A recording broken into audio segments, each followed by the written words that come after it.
Así que bueno, por empezar, bienvenidos y bienvenidas a todos, a todas, a esta nueva conferencia del ciclo que hemos denominado La pandemia y su impacto en la conservación. Este ciclo de charlas está organizado entre la Secretaría de Extensión de la Facultad de Ciencias Naturales y la Dirección de Recursos Sustentables de Gestión Sustentable, perdón, de la universidad. ¿Cómo surge este ciclo? Bueno, a partir de la gran crisis sanitaria que estamos atravesando, nos preguntábamos si la pandemia es consecuencia o tiene alguna relación con la pérdida de biodiversidad, la destrucción de los ecosistemas, la contaminación, si todos estos son factores de la gran destrucción de los recursos naturales y como consecuencia también el deterioro de nuestra calidad de vida. Es así que pensamos en invitar a una serie de investigadores, de expertos, para poder hablar de estos temas.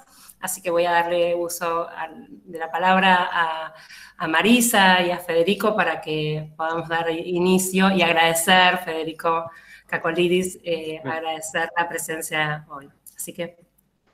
Buenísimo. Bueno, gracias a todos por la participación y a Federico por sumarse a esta iniciativa y a toda la gente que está apoyando también.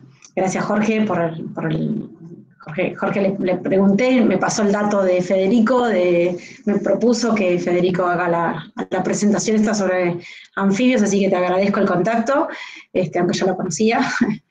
Antes de presentarlo a Federico, les cuento a todos que está abierto el chat para que hagamos preguntas, para que puedan ir dejándolas ahí anotadas, y cuando termina Fede su exposición, las leemos para que les vaya contestando. Y bueno, sin más, para presentarlo, Federico es doctor en Ciencias Naturales, investigador del CONICET, trabaja en el Museo de Ciencias Naturales en el área de herpetología, y en investigación está dedicándose a lo que es la biología de la conservación y las especies amenazadas. De manera independiente también trabaja en proyectos de manejo y conservación, como por ejemplo la iniciativa Meseta Salvaje, de la Fundación Samuncurá, y el programa Cururú, ahí está, Cururú, en lo que es la protección de los anfibios. También es docente en la Facultad de Ciencias Naturales. Así que bueno, sin más detalles, lo dejo con Federico, con la exposición que él nos presenta hoy. Bueno, a ver, voy a hacer permitir. Bueno, creo que, no sé si están viendo la presentación ahí.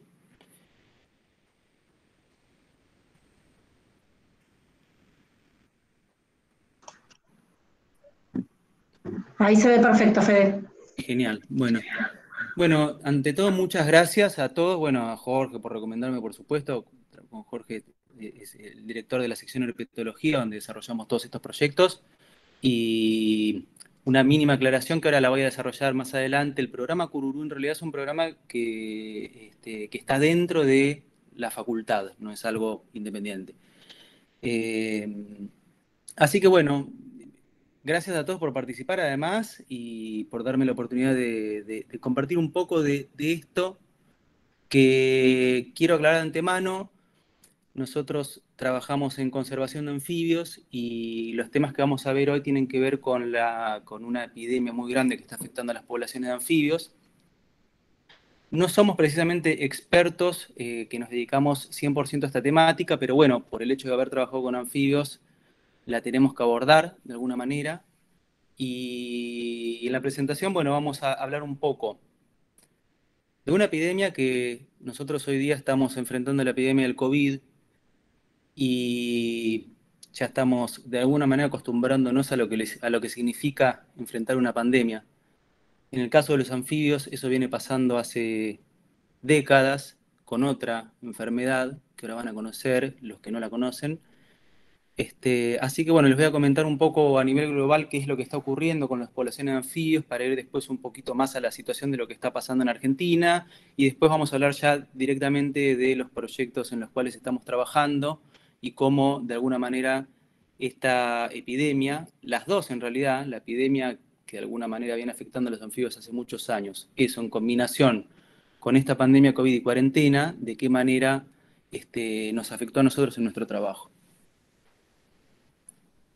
Y con respecto al título, porque muchos me hicieron me hicieron notar el tema del título, el apocalipsis de los anfibios, como algo medio profético. En realidad, debo confesar acá que es un título que me lo robé de un video y una presentación que está expuesto en National Geographic en referencia a un artículo que salió recientemente publicado, del cual vamos a hablar también en esta presentación. Entonces, bueno, repito el título: el apocalipsis de los anfibios, enfermedades emergentes y cambio climático. Seguramente la mayoría de nosotros y de los que están acá escuchando están al tanto de que los anfibios vienen experimentando a nivel global un problema de disminución de las poblaciones. Esto quedó evidente más o menos en la década del 80, cuando en un congreso varios especialistas empezaron a comentar de que precisamente estaba pasando esto, estaban registrando que las poblaciones de anfibios con las que estaban trabajando estaban declinando dramáticamente. Y de alguna manera esto ellos lo evidenciaban en colapsos poblacionales, extinciones locales de algunas subpoblaciones de anfibios y extinciones a nivel especies. Entonces, el tema empezó a tomar como una gran importancia, y desde entonces que se viene hablando de que los anfibios como grupo, como taxón, están declinando a nivel global. Cuando empezaron estos estudios y se empezaron a hacer evaluaciones acerca del estado de conservación de este grupo de los anfibios, se llegaron a conclusiones muy negativas. Porque se empezó a ver que un gran número de especies estaba considerado con alguna categoría de amenaza. Hoy día, de las casi 7.000 especies de anfibios evaluadas, o sea, que fueron evaluadas para ver en qué estado de conservación estaban, aproximadamente unas 2.700 se pudo observar que estaban dentro de alguna categoría de amenaza, de las categorías de amenaza definidas por la Unión Internacional para la Conservación de la Naturaleza, o por sus siglas IUCN, seguramente que lo ubiquen, y 35 especies ya se habían extinto, ¿no? Acá abajo pueden ver de la evaluación más reciente de la IUCN los valores en porcentaje de especies amenazadas dentro de cada grupo, y fíjense que los anfibios, con el 41% de especies en alguna categoría de amenaza, se encuentran entre los vertebrados más amenazados, muy por encima de las aves y de los mamíferos, e incluso de las rayas y los tiburones, que son un grupo de vertebrados que también están demostrando un gran alto número de especies amenazadas. Ahora bien, por supuesto, se empezaron a observar estos patrones de declinación global, y la primera pregunta que surgió es ¿por qué estaba pasando esto? Es decir, ¿por qué estaban declinando las poblaciones de anfibios? ¿Por qué se estaban muriendo los anfibios? Hay, digamos, explicaciones que tienen que ver con la historia natural de este grupo de organismos que, como todos saben, por tener un modo de vida bifásico, y por tener una piel de intercambio muy fina y muy sensible, son indicadores ambientales, o sea, porque reciben a través de la piel toxinas y tienen que procesar un montón de compuestos, pero además, al depender sí o sí en su ciclo vital del medio acuático para sobrevivir, están expuestos a todas las amenazas terrestres y a todas las amenazas acuáticas, ¿no? Además de ser un grupo pequeño de individuos en general pequeños, con baja capacidad de dispersión, bueno, todo lo necesario como para convertirse en un grupo que le cuesta enfrentar amenazas un poco más que al resto de los grupos de vertebrados, ¿no?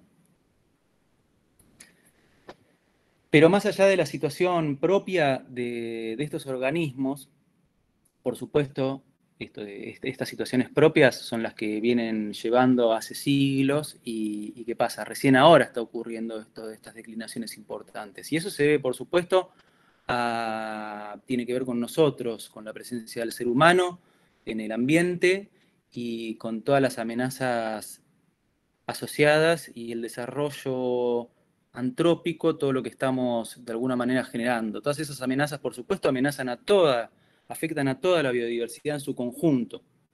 Pero en el caso particular de los anfibios, lo que se empezó a ver es que había algunas que eran más importantes que otras en cuanto a efecto. Y entre estas estaban la que afecta, por supuesto, a todos los organismos, la destrucción de hábitats, la fragmentación y pérdida de hábitats. Es muy fácil imaginar, por ejemplo, ahora con todo el problema de los incendios que está habiendo y que hubo y que, bueno, que ya es moneda común de todos los años, el impacto que tienen este tipo de destrucciones masivas del hábitat sobre este grupo que básicamente no tiene posibilidad de moverse, porque generalmente tienen áreas de actividad muy pequeñas, capacidades de desplazamientos bajas, son organismos pequeños. Imagínense, en los últimos incendios murieron vertebrados de gran tamaño como aves, mamíferos que tienen otra capacidad de dispersión. Imagínense los anfibios, o sea, no zafa ninguno puede escapar a una de estas catástrofes. Por eso la fragmentación del hábitat como las más importantes. Otra de las más importantes tiene que ver con de alguna manera, el movimiento de especies no nativas a un determinado ecosistema. Lo que todos conocemos como especies invasoras, exóticas e invasoras. Y pongo acá como ejemplo el de la trucha arcoíris porque es icónico en el caso de los anfibios y en el caso del país. Porque esta especie, que de manera muy inconsciente, se fue introduciendo en casi todos los arroyos de la Patagonia y de casi todas las partes del país, es una especie muy nociva para la fauna nativa, porque es un predador que en muchos ambientes que no tenían predadores acuáticos de este tipo se instaló como predador tope y medró, alimentándose de las especies nativas, como en el caso de muchos anfibios. Y si bien no está documentado el efecto de las truchas en nuestro país sobre los anfibios, pero hay pocos estudios. Uno de estos estudios tiene que ver con la especie con la que trabajamos, en la que pudimos ver que las truchas de alguna manera diezmaron las poblaciones de una ranita que vamos a ver en detalle más adelante, que es la ranita del Balcheta, que vive en la meseta Samuncurá. Pero también estudios en Córdoba han mostrado cómo este predador ha acorralado distintas especies de anfibios a sectores muy reducidos de hábitat, donde actúan otras amenazas, y bueno, son un problema muy grande el de las especies exóticas invasoras y están entre las principales amenazas que afectan a los anfibios. El calentamiento global, lo que ya todos conocemos, no hace falta detallar mucho en este asunto, pero sí nombrar que, por ejemplo, para el área en la que trabajamos, en Patagonia, en el centro de Patagonia, los pronósticos globales de cambio del clima lo que pronostican es un aumento bastante importante de las temperaturas asociado a una disminución de las precipitaciones, y esto es sinónimo de sequía, de desertificación. En el caso de los anfibios que necesitan agua para sobrevivir, esto es un problema que puede llegar a tomar connotaciones catastróficas. Por otro lado, el tráfico ilegal de fauna, ya sea para mascotismo o para cualquier otro uso, también es considerado dentro de una de las amenazas más importantes para los anfibios. No sé si alguno conoce el caso de la rana gigante del Titicaca, una especie endémica del lago Titicaca que comparte en Bolivia y Perú. Es una especie amenazada que no se sabe bien si es algo ancestral o más reciente, pero la cuestión que turísticamente lo que se hace con esta rana, los pobladores, sobre todo en la parte de Perú, los cazan y hacen unos licuados que según ellos tienen algunas facultades afrodisíacas y chamánicas de alguna manera, como que curan todo, pero más allá de eso muchos turistas, por hacer el chiste, terminan tomando estos licuados en los cuales meten estas ranas vivas y las licúan directamente con frutas y con otras pavadas y toman esto. Y esto lleva a que muchos pobladores locales que están en una situación económica comprometida salgan a arrasar con las ranas de las orillas para hacer esos licuados para los turistas pavos que quieren hacer esta prueba, esta gracia, digamos, porque no termina de ser un chiste. Pero bueno, como por poner un caso anecdótico, pero que refleja el problema de la colecta ilegal y el movimiento de individuos y el tráfico ilegal. Y el que vamos a tratar sobre todo en esta charla, que tiene que ver con lo que nos convocó, que son las enfermedades emergentes.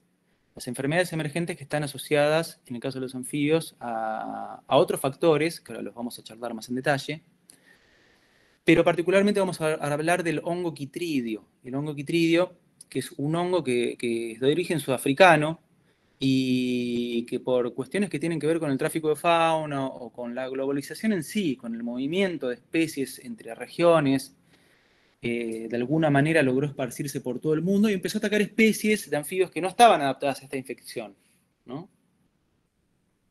Acá voy a hacer una salvedad para que vayamos entendiendo un poco los términos. Está el hongo quitridio y está la quitridiomicosis, es decir, la enfermedad que causa el hongo quitridio. ¿Por qué hago esta salvedad? Porque, como van a ver, hay muchas especies de anfibios que, si bien están infectadas por hongo quitridio, no expresan síntomas de enfermedad de quitridiomicosis. Y eso tiene que ver con cada especie y la situación, no solo con la especie, sino con el momento en el cual una especie se agarra el hongo quitridio. Así como los seres humanos respondemos de diferente manera al COVID, algunos directamente ni expresan síntomas, otros se mueren. Y bueno, con el hongo quitridio pasa lo mismo. Algunas especies de anfibios lo pueden tener algunos individuos o algunas especies lo pueden tener y transitarlo sin ningún problema, y otras especies se han extinto directamente porque no pudieron soportarlo y se enfermaron por quitridiomicosis. Ahora bien, este hongo lo que hace es atacar la piel de los anfibios. Como vimos anteriormente y como perfectamente saben, la piel de los anfibios es un órgano clave para este grupo de animales porque es a través de la piel donde se realizan intercambios gaseosos, balance de minerales, es la primera barrera contra toxinas. Y cuando el hongo se establece en la piel de los anfibios y genera esta enfermedad de quitridiomicosis, cambia el balance y los vuelve muy vulnerables a todos estos tipos de situaciones, además de que les genera un desbalance osmótico y los debilita y en muchísimos casos puede causar la muerte.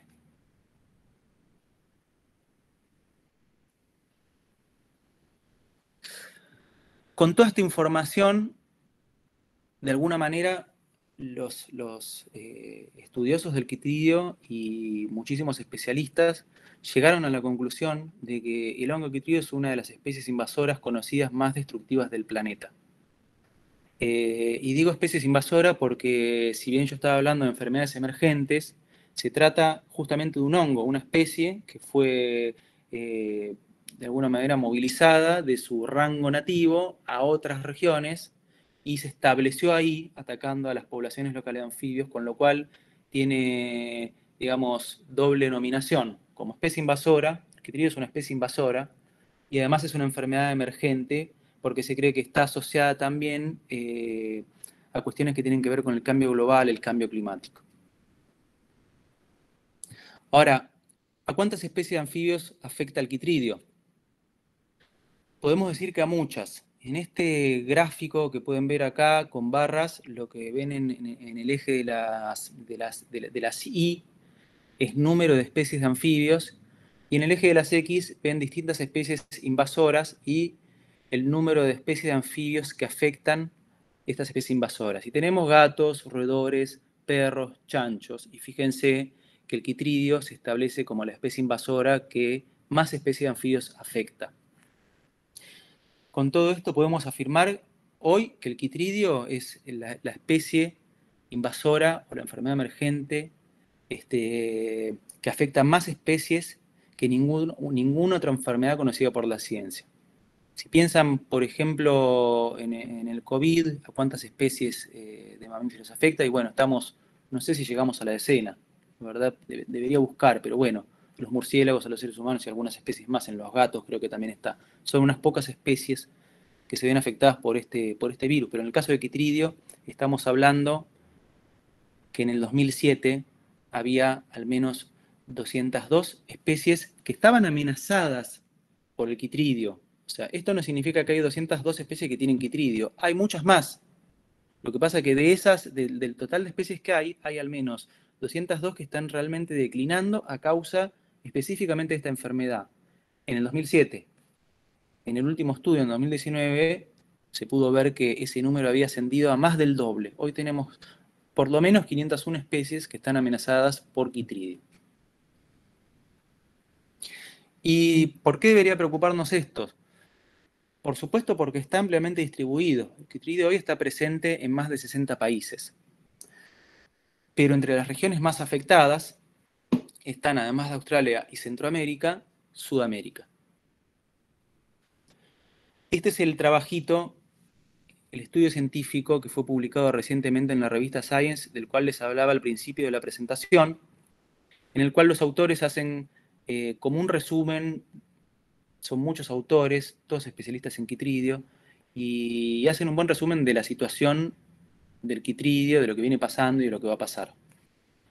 Y ellos empiezan de alguna manera o concluyen en parte de su trabajo de que un poco fue el desarrollo antrópico el que por causa de la globalización destruyó las barreras que impedían la dispersión de enfermedades, pero no solo esto, porque lo mismo que con nosotros, una enfermedad pasa a ser más grave cuando tenemos comorbilidades o cuando está potenciada por otros factores. En el caso del Chytridium, el hombre no solo lo que hizo fue hacer que el Chytridium se esparza por el resto del mundo, sino que además el impacto sobre los ecosistemas son factores de estrés adicionales que lo que hacen es inmunodeprimir a los anfibios en sí, haciéndolos aún más susceptibles al Chytridium, y esto nosotros lo pudimos vivir presencialmente con un caso que les voy a nombrar un poquito más adelante. Estos autores acá pueden ver un poco cuáles son, digamos, la severidad de los casos de declinación poblacional de anfibios en distintas regiones del mundo, de acuerdo a la categoría de conservación o a la severidad del grado de declive. Y básicamente lo que se puede ver acá es que básicamente Mesoamérica y Sudamérica, con Brasil separado, fíjense que son los que presentan mayor número de especies de alguna manera afectadas y con gran severidad de esta enfermedad. La buena noticia es que esta enfermedad, ahora que ya todos manejamos términos epidemiológicos, pasó el pico. El pico fue en los 80, pero eso no significa que podamos relajarnos, porque como pueden ver en el gráfico de la derecha, en realidad todavía la curva sigue creciendo en muchos casos, para muchas situaciones. Y otra cosa que pudieron concluir estos autores a escala global es que si bien el círculo este que ven a su izquierda con círculos concéntricos, el centro del círculo, del centro del círculo hacia afuera, lo que nos está mostrando son ampliaciones de rangos de distribución. Cada punto es una especie. Entonces, lo que vemos ahí es que los puntos que están más cerca del centro del círculo son especies que tienen rangos de distribución más acotados, o sea, más pequeños. Y lo que podemos enseguida darnos cuenta ahí es que básicamente los puntos naranjas y rojos se concentran más en el centro. Eso es lo que nos está diciendo que las especies con rango de distribución pequeño fueron las que demuestran mayor grado de decline causados por esta enfermedad. En el gráfico de la derecha lo que vemos es que las especies de rangos altitudinales hasta los 1000 metros aproximadamente también son las que muestran mayor efecto de esta enfermedad, del Chytridium.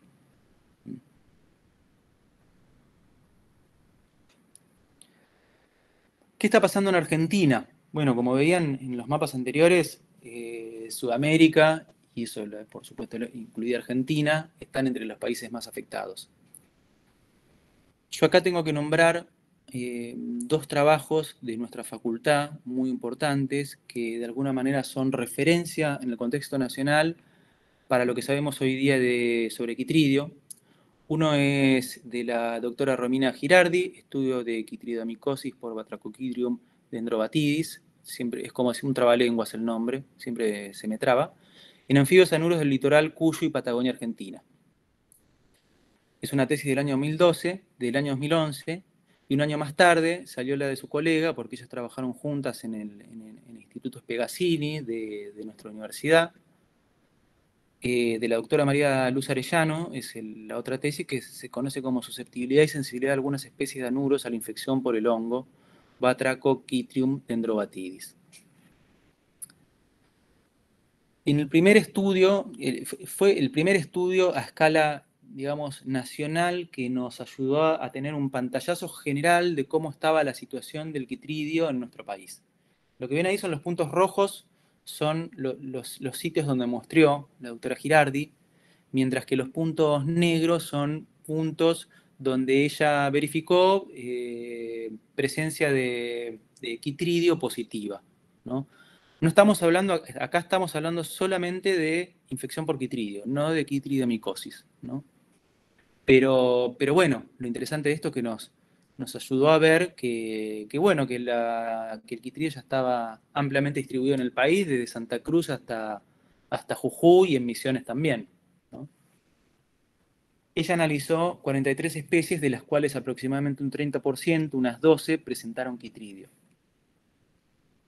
En el segundo trabajo, el de la doctora Arellano, fue muy interesante porque ella logró aislar la cepa, o sea, ya se sabía que había distintas cepas de quitridio en distintas partes del mundo, y ella logró aislar la cepa argentina y compararla con cepas de otras regiones. No sé si ven ahí en ese gráfico, en ese árbol de similitudes, un círculo celeste que muestra dónde caería la cepa argentina y cómo se relaciona con las cepas de Norteamérica y de Latinoamérica. Y por otro lado, fue el primer estudio en Argentina en evaluar digamos, el impacto de la enfermedad de quitridiomicosis sobre algunas especies nativas del pastizal. Lo que vemos en ese gráfico de abajo son test de supervivencia para un tratamiento en el cual se trabajó con individuos de distintas especies que tenían un grado de infección por quitridio muy elevado y qué pasaba en el transcurso de los días.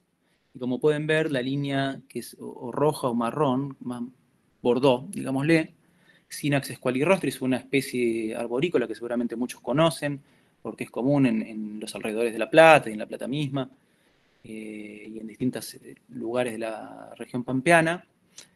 Mostró básicamente una mortandad del 100% a partir del día 7. Esto nos ayuda a darnos cuenta que hay algunas especies, incluso en una misma región, que responden de manera diferencial frente a esta especie invasora de quitridio.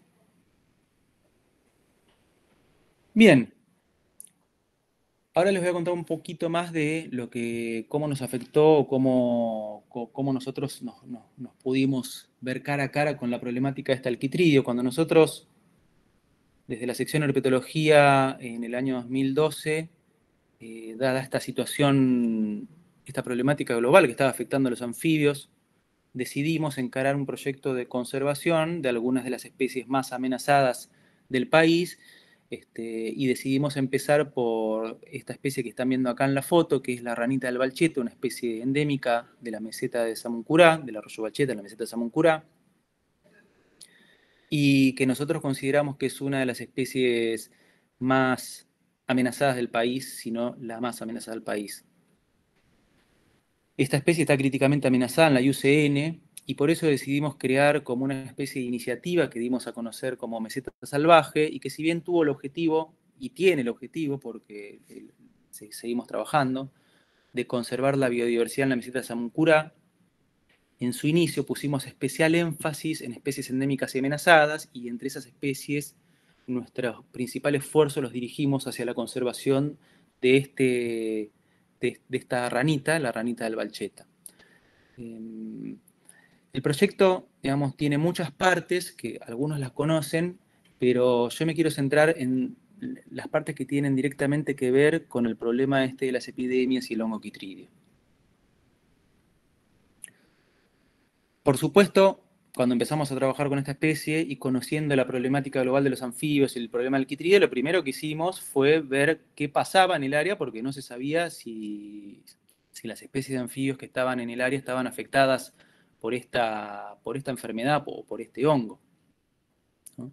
Entonces hicimos estudios en al menos, al principio, en 2 especies, que eran la ranita albalcheta y la ranita de Samuncurá, otra especie que es endémica de la meseta, con una distribución bastante más amplia porque están las lagunas de altura. Tomamos muestras de ambas y lamentablemente llegamos a la conclusión de que el quitrídeo ya estaba en el área, ya estaba afectando a estas especies endémicas. Más adelante pudimos comprobar que también estaba afectando a otras especies del área, había otras 3 especies en el área también viviendo.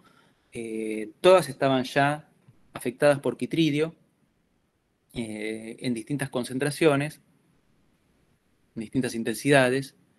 Y bueno, en el caso de la ranita albalcheta, una serie de cuestiones, porque no es solo el quitrídeo, otra serie de amenazas que las estaban afectando, y además pudimos registrar en nuestras primeras campañas al área, encontramos algunos individuos muertos en la naturaleza, que luego de hacer el análisis histológico pudimos comprobar que tenían quitrídeo. No sabemos si el quitrídeo fue la causa de muerte, pero eso nos puso en alerta, y ahí fue que decidimos, o surgió de alguna manera la necesidad de generar un programa de rescate y reintroducción para esta especie.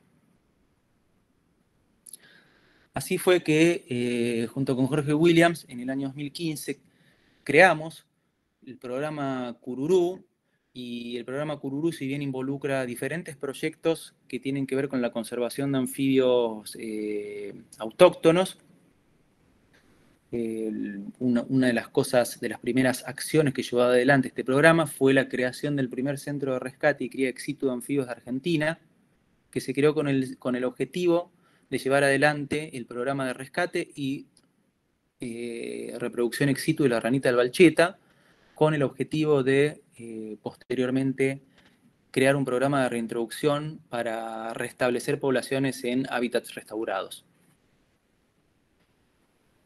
Acá lo que pueden ver es el container que seguramente muchos conocen, que está emplazado hoy día en la Facultad de Ciencias Naturales de La Plata, y lo que pueden ver es el interior del container con los acuarios y la disposición de los acuarios y cómo trabajamos ahí con las ranas.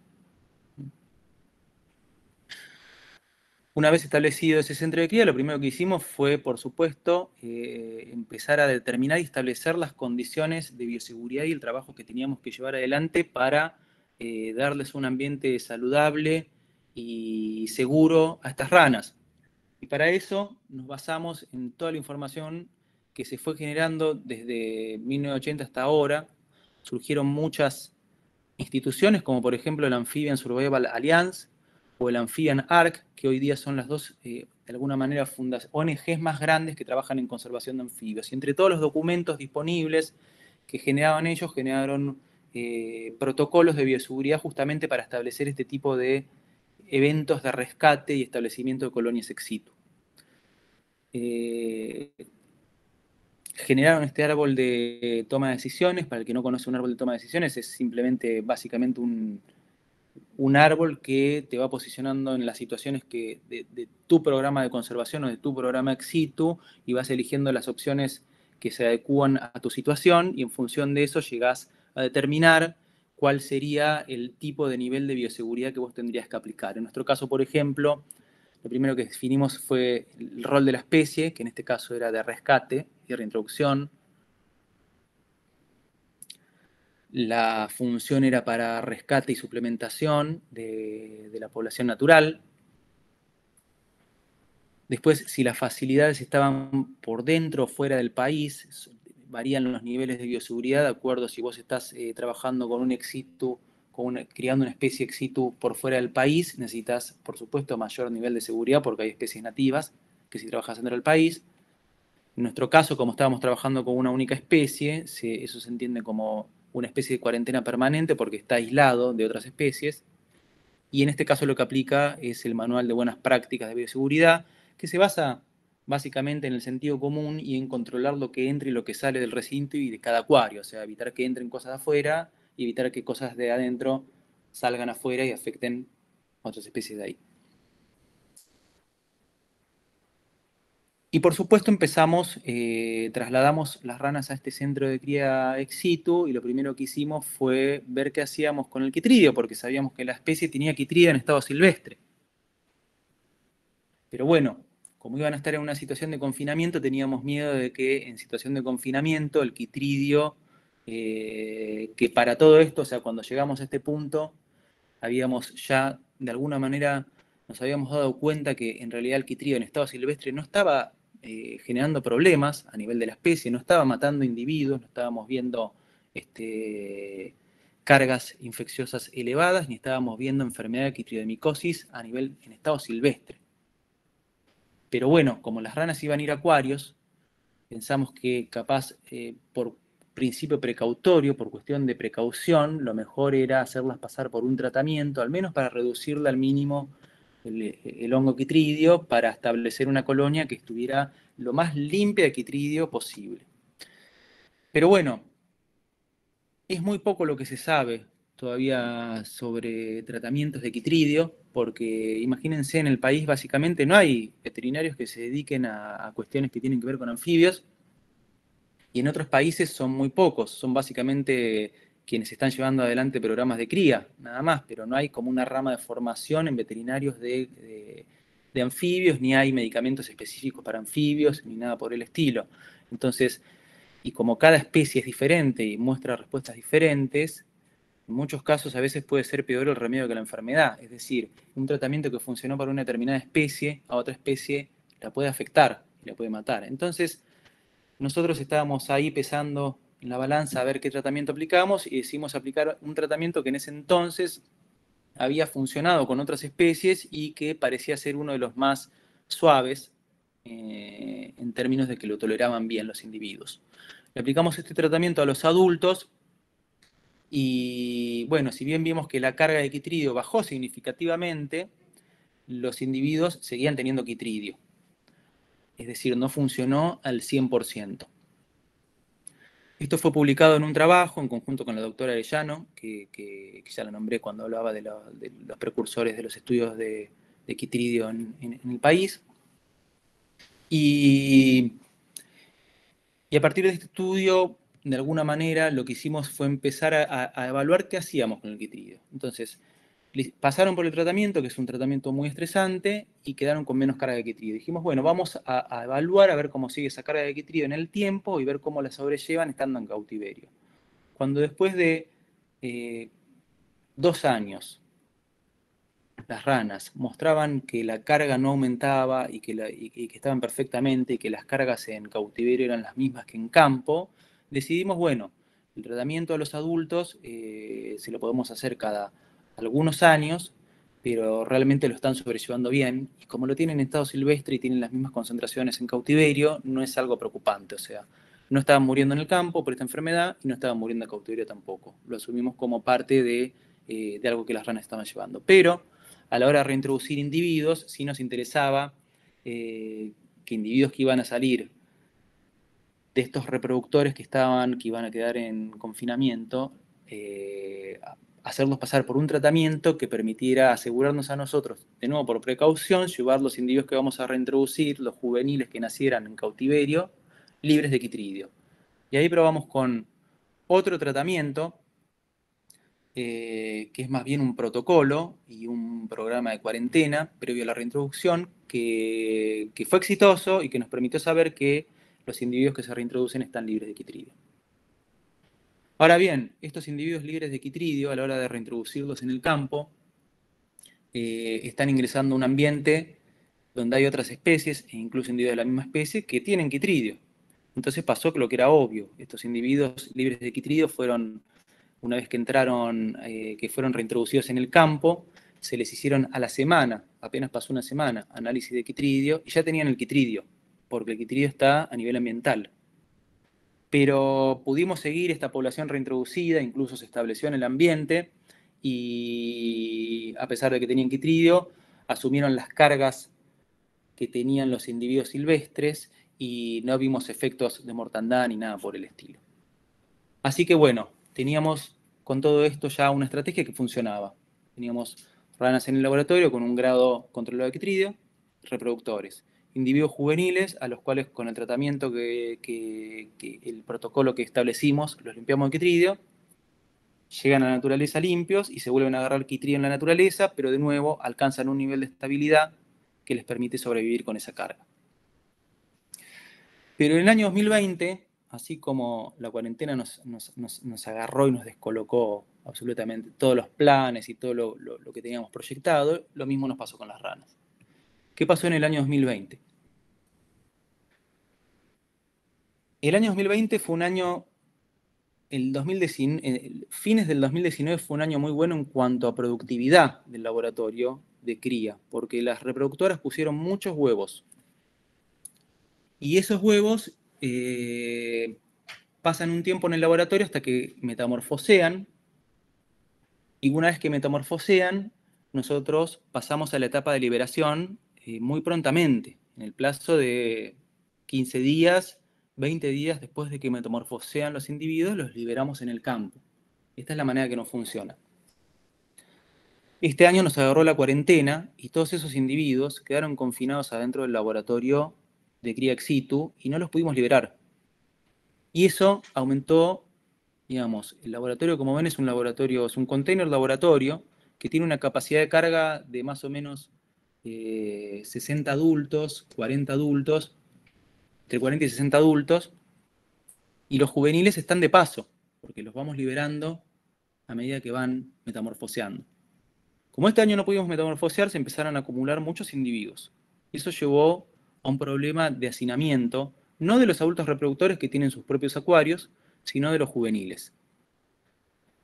Esto en situación de pandemia nos descolocó todos los planes, porque por supuesto no teníamos acuarios suficientes para contener tantos individuos juveniles, porque el plan es que no se queden ahí, el plan es liberarlos. Pero bueno, estábamos imposibilitados de movernos, e incluso imposibilitados de confeccionar nuevos acuarios, porque por supuesto estaban todo cerrado y no podíamos acceder a la materia prima básica para armar nuevos acuarios. Acá lo que ven es cómo tratamos de generar, hoy día pudimos generar nuevos acuarios, pero en su momento realmente se complicó mucho la situación y empezamos a ver que muchos juveniles empezaron a morir. En un año normal, los juveniles, como saben, las ranas son estrategas R, o sea, ponen muchos huevos y de esos huevos pocos individuos sobreviven al proceso de metamorfosis, que es un proceso muy estresante y todo. En cautiverio, nosotros teníamos aproximadamente un éxito del 40-50% desde huevo hasta metamorfo. Bueno, este año lo que pasó es que empezamos a ver que los números parecían ir por arriba de ese 50%, con lo cual nos empezamos a preocupar, porque estábamos en una situación de hacinamiento. Los individuos juveniles estaban muchos en un mismo acuario. Así que empezamos a hacer estudios como pudimos, pidiendo permiso a las autoridades de la facultad, que nos permitieron ingresar a usar microscopios para evaluar qué estaba pasando con estos individuos que estaban muriendo, y pudimos ver, lamentablemente, que tenían una infección muy grande de Chytridium esos individuos juveniles. Entonces, ¿qué había pasado? ¿Qué imaginamos que había pasado? Lo que había pasado era que el hacinamiento, de alguna manera, aumentó el grado de estrés entre esos individuos juveniles, y lo que provocó es que el Chytridium ambiental que hay en el laboratorio, como estos individuos no los liberamos y no pudimos hacerlos pasar por el protocolo previo liberación para limpiarlos, se agarraron una carga muy elevada y empezaron a morir. Empezaron a morir por encima de los números habituales que nosotros manejamos para la cría de esta especie. Esto nos llevó, por supuesto, a contactarnos con los especialistas con los cuales tenemos contacto de otras partes del mundo, sobre todo de Reino Unido, del Zoológico de Londres y de varios zoológicos de Estados Unidos que tienen programas de cría de anfibios, también de México. Y entre todos desarrollamos un nuevo tratamiento para la especie con otra droga que se llama itraconazol.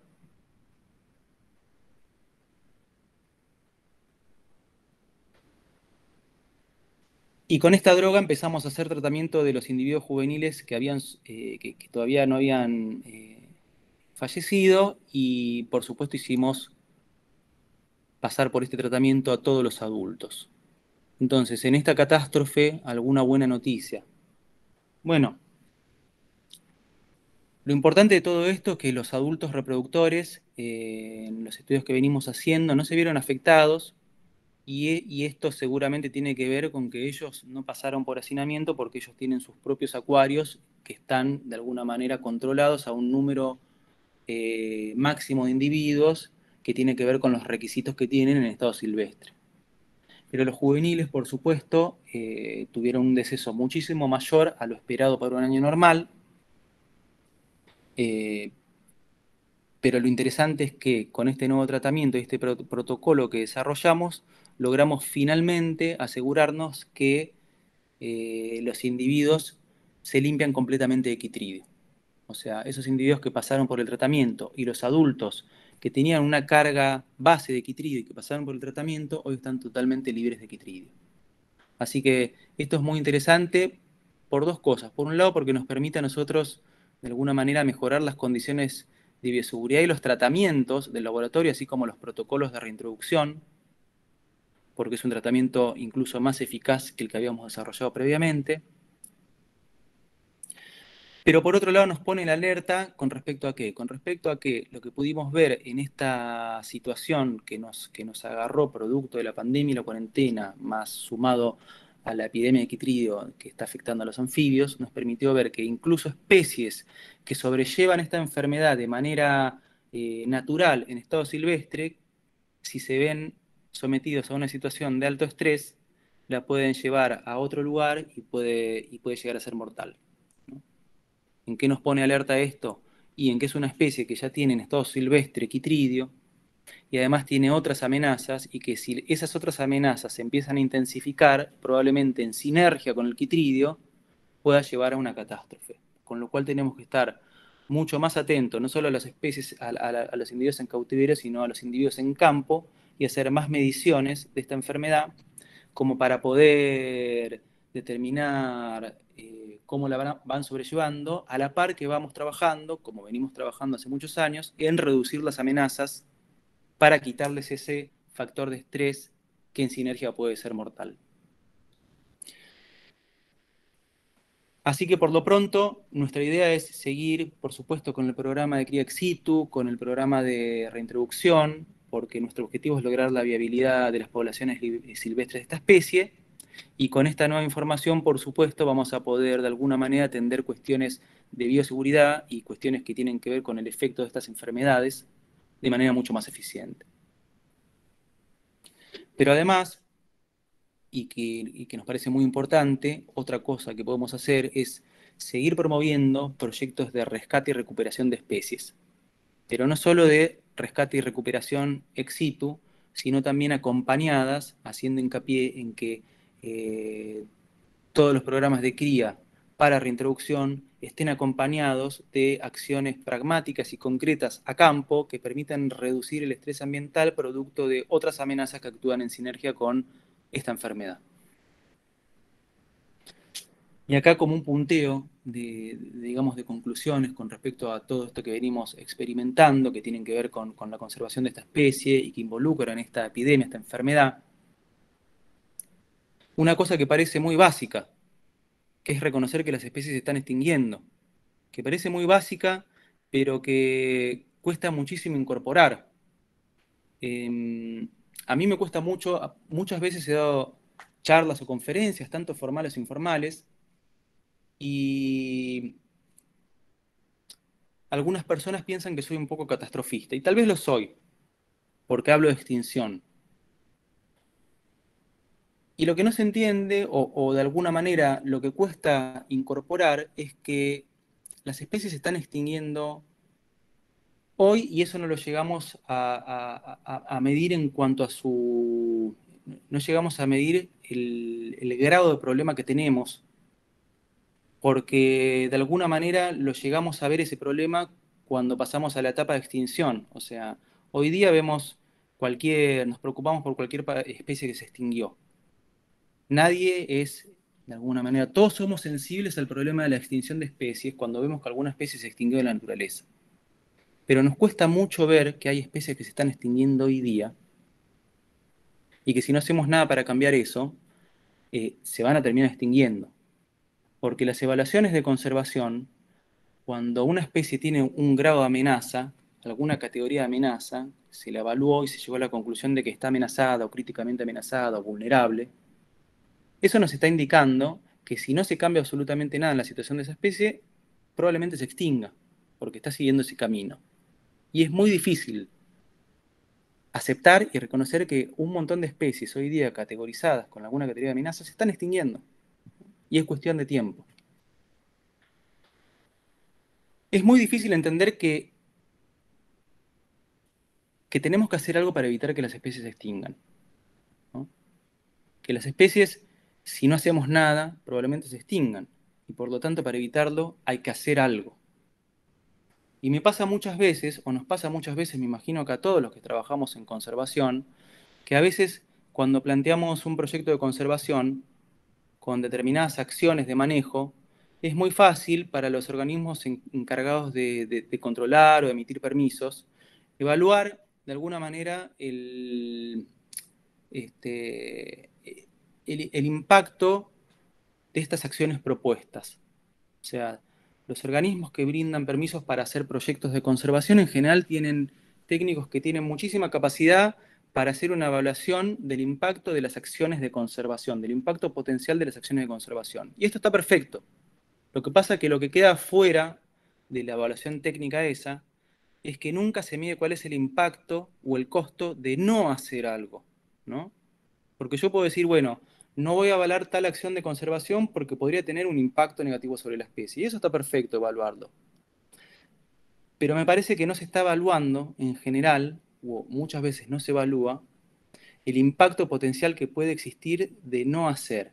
Y si vamos al punto anterior, al punteo anterior, que yo nombré anteriormente, si sabemos que las especies tienen una categoría de conservación y que si no se hace nada por ese camino que van, que es el camino de la extinción, se van a terminar extinguiendo muy probablemente, entonces queda claro que el costo de no hacer, o el costo de evitar hacer algo porque podría ser problemático, nos lleva a ese camino, al camino de que las especies van a estar cada vez peor y muchas se van a extinguir.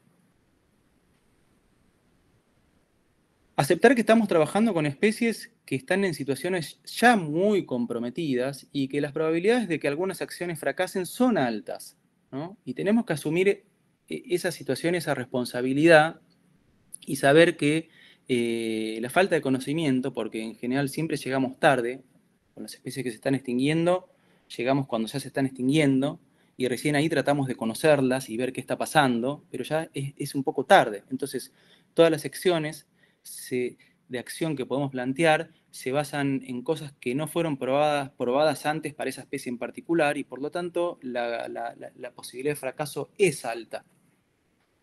Pero esto puede transformarse en algo positivo, porque si tenemos una mentalidad de acción enmarcada en lo que es el manejo adaptativo, cada fracaso nos va a dar herramientas para ir mejorando las acciones de manejo hasta llegar al éxito, que es mejorar la situación de esa especie.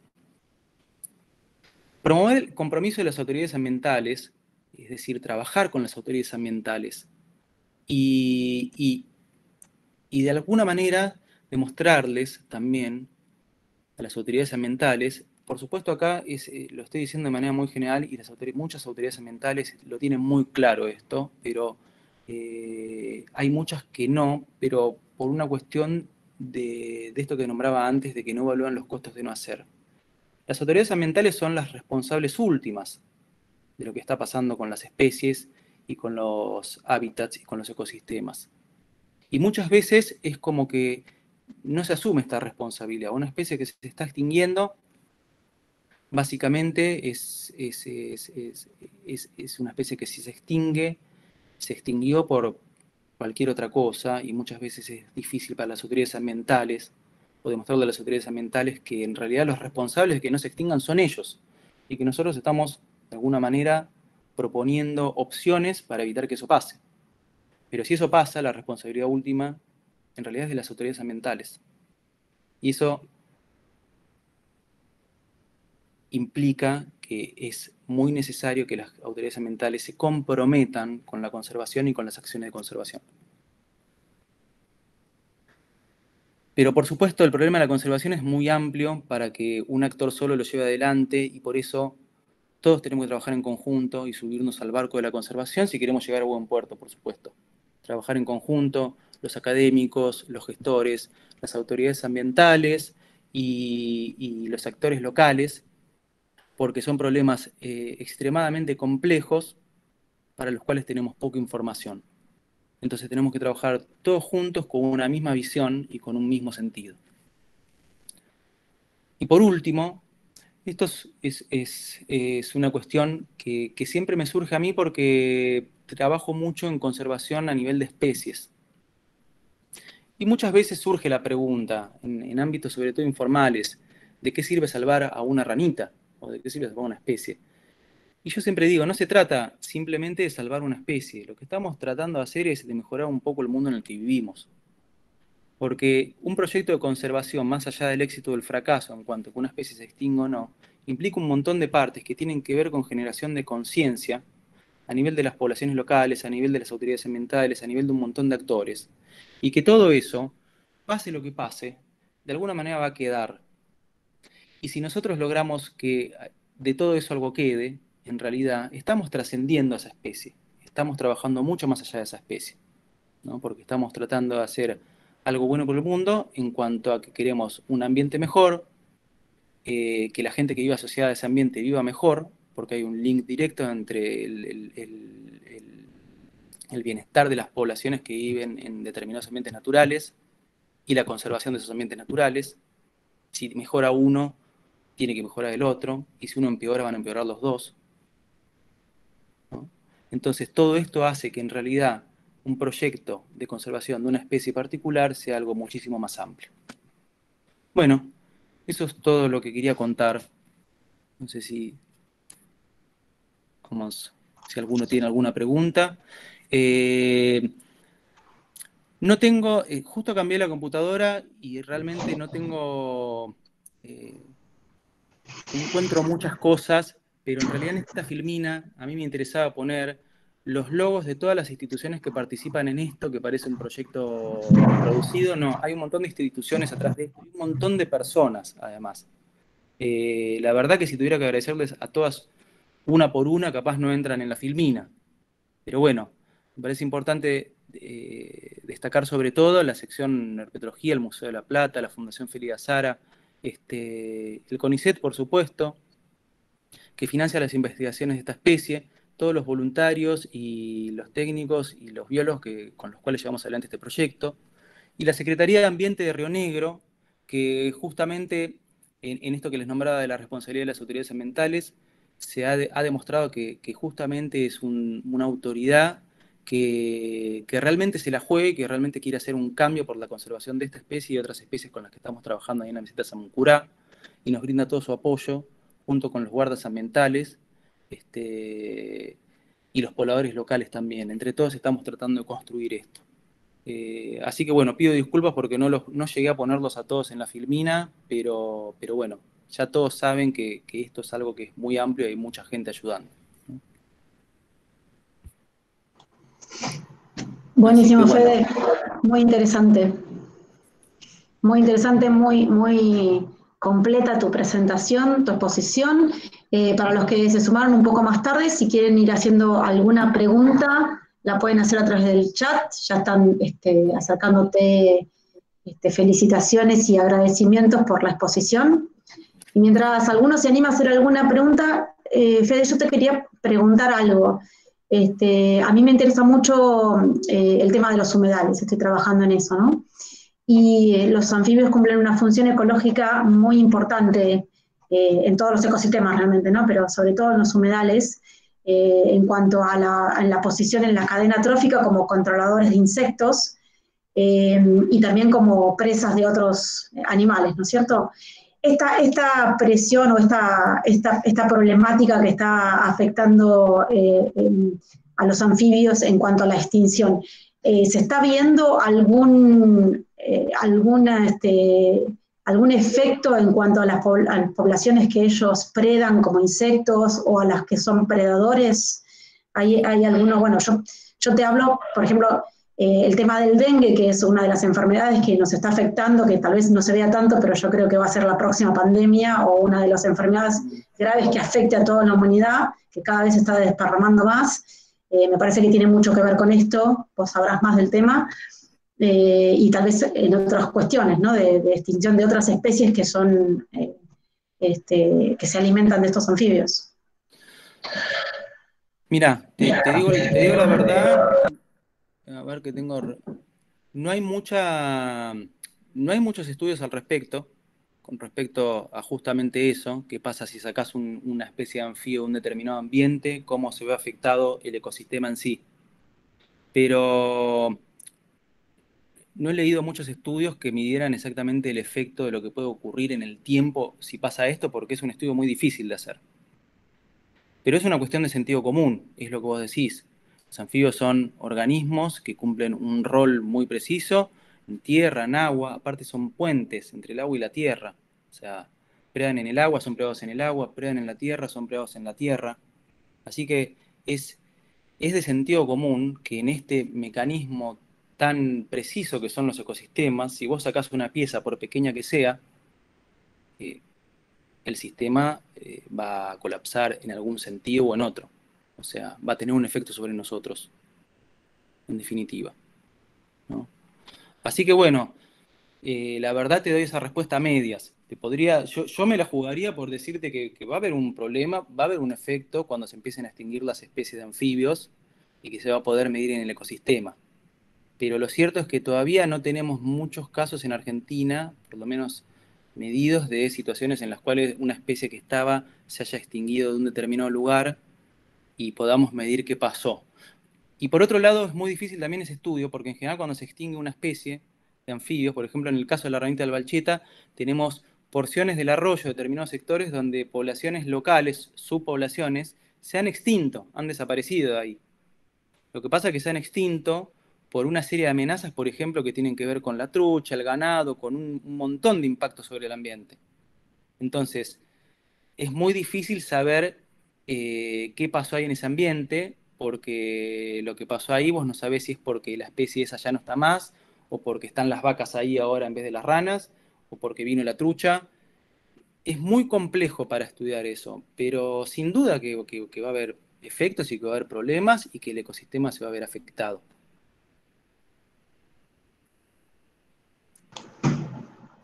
Buenísimo, Fede, muchas gracias.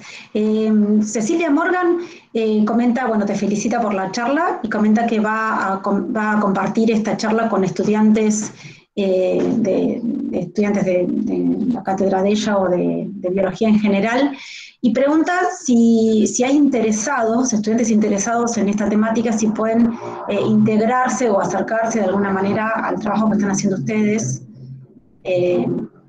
Vos dirás. Sí, desde ya. O sea, son invitados a conocer. O sea, el proyecto desde el 2015 que establecimos, hablo del proyecto de cría ex situ, ¿no? El proyecto de conservación, o hablamos del proyecto de conservación de la RAN, empezamos más o menos en el año 2013. El proyecto de cría ex situ empezó en el 2015. En ambos proyectos trabajan un montón de voluntarios que más adelante se convirtieron en pasantes, que algunos sacaron becas para hacer investigaciones específicas del tema, y bueno, y algunos ya son directamente becarios y están haciendo doctorados con temas afines. Así que desde ya que cualquier interesado es bienvenido, o incluso para conocer el centro de cría, también nuestra intención es que tanto estudiantes de la facultad como otras personas interesadas puedan venir a conocerlo, por supuesto con todos los recaudos necesarios, y puedan ver cómo criamos las ranas y las acciones que llevamos en el centro ex situ, ¿no? Así que sí, desde ya, bienvenidos, que se conecten. Buenísimo, muchísimas gracias. Y bueno, ahí podés ver en el chat, Jorge. No, quería aclarar que ya habíamos hablado con Ana en su momento con respecto a esto que dice Fede, ¿no, Ana?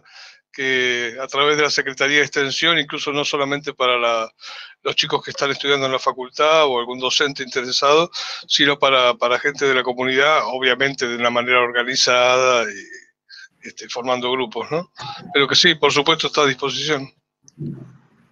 Buenísimo, buenísimo, muchísimas gracias. Felicitaciones por tu trabajo, Federico, y a todo el equipo, por supuesto. Y quería también comentarles que el martes 20 hacemos la última charla del ciclo que la va a dar la doctora Marcela Orozco, y es Coronavirus Emergente, un abordaje desde la fauna silvestre. Ella está trabajando mucho en el tema de fauna silvestre y abordó mucho este tema de las epidemias, así que, bueno, los invitamos a todos a participar de la próxima charla el martes 20 a las 17 horas. Ana, no sé si querés decir algo más. Sí, felicitarnos. La verdad que fue interesante la exposición. Nos trajiste un poquitito la facultad, sí, el espacio, el recuerdo de poder transitarlo, y me parece también que rescato esta parte de cómo reconvertir un proceso en el medio de la pandemia, ¿no? Todas esas explicaciones que dabas, producto de la actual situación, todos los resultados que fueron y que se irán generando a partir de eso. Personalmente me preguntaba qué estaría pasando con esa parte, ¿no? Porque uno sabe que hay procesos, digamos, hay ciclos que están ocurriendo, y bueno, por suerte les explicaste en qué estado de situación se encontraban. Y nada, agradecerte desde ya, y comparto lo que decía Jorge, cuando ¿el año pasado o el anterior fue que se inauguró el container? El container. El año pasado, sí. El año pasado. Pero, Sí, esto se había iniciado ya dentro del ámbito del laboratorio, claro. Que gracias a que las autoridades de la facultad nos dieron un ámbito suficientemente confortable y amplio, se pudo empezar todo este proyecto que relató muy bien Federico, dentro del edificio del anexo del museo. Y para eso después todas las gestiones que hizo Federico para conseguir el contenedor y adaptarlo con subsidios externos e internos, y la colaboración de muchas instituciones, eso se inauguró sí el año pasado. Pero ya venía, el proyecto ya se venía desarrollando en un ambiente un poco más chico. Sí. Bueno, por mi parte, muchísimas gracias a todos los que han asistido, a todas las que han asistido, y en especial a Federico por todo el tiempo, la dedicación, y por la claridad en la exposición. Gracias. Sí, gracias también, bueno, por supuesto, por generar el espacio para compartir estas cosas, y a todos los oyentes, por supuesto, por participar y, bueno, mostrarse interesados por esto que hacemos. Y todas las felicitaciones que has recibido, después está bueno que las puedas leer, porque es muy lindo. Bueno, gracias. Nos vemos. Y lo que sí, como quedaba grabado y habíamos pedido autorización para grabarlo, lo van a poder ver en el canal. En esta semana ponemos el link donde está, o si no lo pueden buscar en el canal de la facultad. Bien, genial. Muchas gracias.